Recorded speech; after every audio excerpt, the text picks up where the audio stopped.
आपल्यासोबत मंत्री आशिष जयस्वाल आहे। भाऊ, मुख्यमंत्री देवेंद्र फडणवीस यांची तुलना काँग्रेसचे प्रदेश अध्यक्ष हर्षवर्धन सपकाळ यांनी औरंगजेबाशी केली। औरंगजेबांसारखं क्रूर शासक फडणवीस असल्याचं ते बोलले।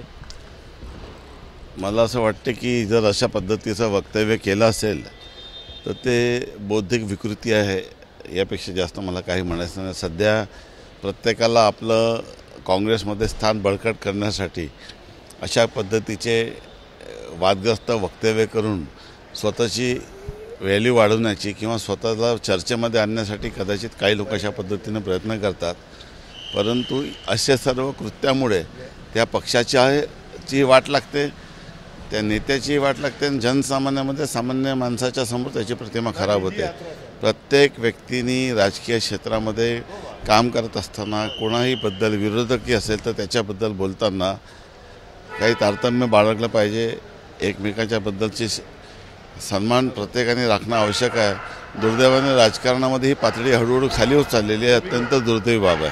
मुख्यमंत्रीसारख्या संविधानिक पदाबद्दल जर असं वक्तव्य केलं असेल तर गुन्हा दाखल करण्याची मागणी करणार तुम्ही सभागृहामध्ये उपस्थित करणं हा विषय कसं आहे की मी अजून तो वक्तव्य पूर्णपणे पाहिलेला नाही आहे।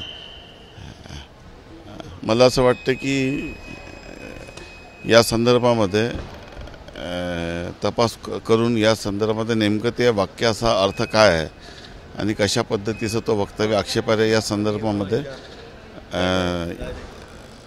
तपास करून योग्य तो निर्णय होईल। विधान परिषदेला शिवसेनेचा उमेदवार कोण राहणार आहे? आज शेवटला दिवस आहे, वाट बघा, तो नेत्याचा अधिकार आहे, कदाचित तो आता होईल। धन्यवाद। कॅमेरामॅन व्यंकटेश नायडूसह तुषार कोहळे, एबीपी माझा, नागपूर। एबीपी माझा, उघडा डोळे बघा नीट।